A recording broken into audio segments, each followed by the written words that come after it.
Chapter 19, Admiral Drake.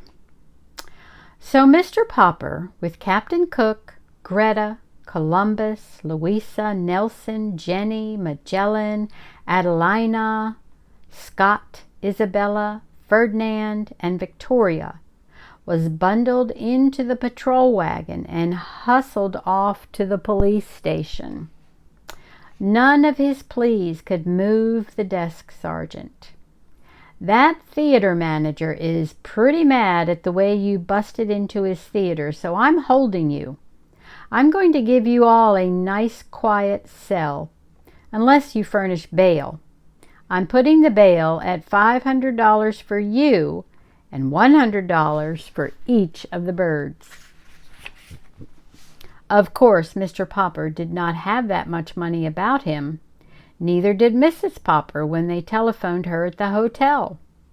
The hotel bill was paid for several days ahead, but she had no cash. The check for the final week's salary was not due until the end of the week.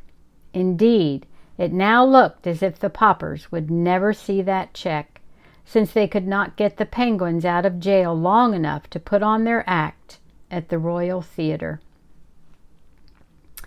If only they could have got in touch with Mr. Greenbaum, Mr. Popper knew that kind man would have got them out. But Mr. Greenbaum was somewhere in Hollywood out on the Pacific coast, and the Poppers had no idea how to reach him. It was very dull for the birds in jail. Wednesday came and there was still no word from Mr. Greenbaum. Thursday, and the birds began to... It was very dull for the birds in jail. Wednesday came and there was still no word from Mr. Greenbaum Thursday, and the birds began to droop. Sorry about that. It was soon apparent that the lack of exercise, combined with the heat, might prove too much for them. There were no more tricks or merry games. Even the younger birds sat all day in dismal silence, and Mr. Popper could not cheer them up. Mr. Popper had a feeling that Mr. Greenbaum would probably turn up by the end of the week to see about renewing the contract. But Friday passed without any news of him. Saturday morning, Mr. Popper got up very early and smoothed his hair.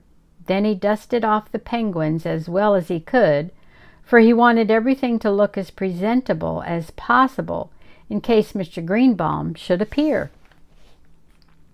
About 10 o'clock there was a sound of footsteps in the corridor and a jingling of keys, and the door of the cell was opened. "You're free, Mr. Popper. There's a friend of yours here." Mr. Popper stepped out into the light with the Penguins. "You're barely in time, Mr. Greenbaum," he was about to say. Then, as his eyes became accustomed to the light, he looked again. It was not Mr. Greenbaum who stood there. It was a great bearded man in a splendid uniform. Smiling, he held out his hand to Mr. Popper. "Mr. Popper," he said, "I am Admiral Drake." "Admiral Drake!" gasped Mr. Popper. "Not back from the South Pole?" "Yes," said the Admiral. "The Drake Antarctic Expedition ship returned yesterday. You should have seen the reception New York gave us. You can read about it in today's paper. But I read about the trouble you were having over the Penguins, and so here I am. I have a long story to tell you." "Could we go to the hotel and talk about it?" asked Mr. Popper. "My wife will be anxious to see us back." "Certainly," said the Admiral. And when they were all settled in the Popper rooms at the hotel, with the Penguins clustering round to listen, Admiral Drake began. "Naturally, when I knew that I was coming back to America, I often thought about the man to whom I had sent the Penguin. It takes us a long time to hear things down there, and I often wondered how you and the bird were getting along. Last night at the mayor's dinner for us, I heard about the wonderful trained penguin act you had been putting on all over the country. This morning I picked up the paper, and the first thing I read was that Mr. Popper and his 12 penguins were still being held in jail. But 12 penguins, Mr. Popper, how on earth?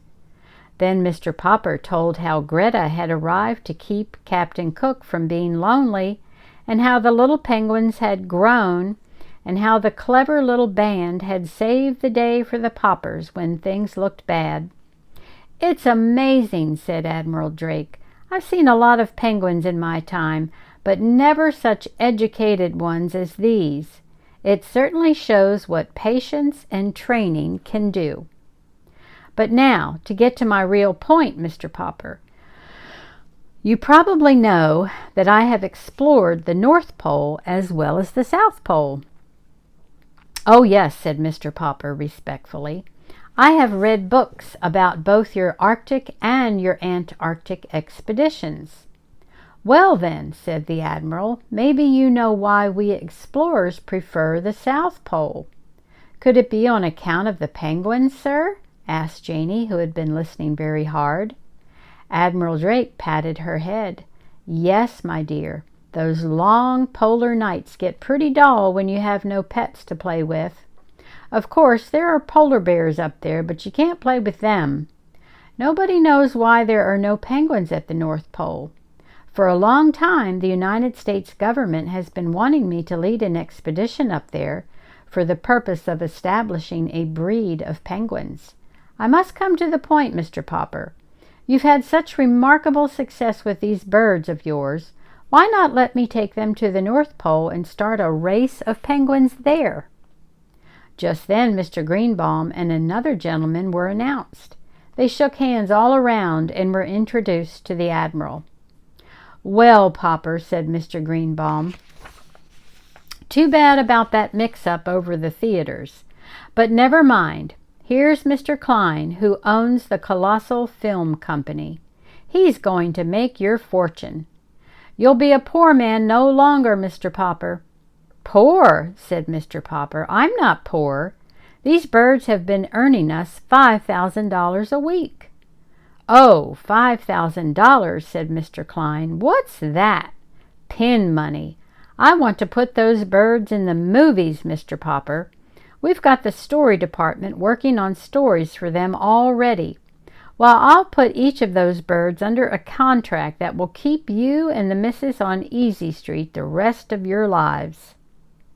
"Papa," whispered Mrs. Popper, "I don't want to live on Easy Street. I want to go back to Proudfoot Avenue." "Better consider, Mr. Popper," said the Admiral. "I can't offer you anything like that." "You say those men at the North Pole get lonely because there are no penguins?" asked Mr. Popper. "Very lonely," said the Admiral. "But if there were penguins up there, mightn't the polar bears eat them?" "Oh, ordinary penguins, yes," said the Admiral judiciously, "but not such highly trained birds as yours, Mr. Popper. They could outwit any polar bear, I guess." It was now Mr. Klein's turn to speak. In every moving picture house in America, little children would have the pleasure of seeing stories acted by the Popper performing penguins, he said. "Of course, if we succeeded in establishing the breed at the North Pole," said the Admiral, "the name might have to be changed a little. I imagine that hundreds of years from now, scientists would be calling them the Popper Arctic penguins." Mr. Popper was silent for a moment. "Gentlemen," he said, "I want to thank you both. I'll give you my decision tomorrow. Until next time, love you."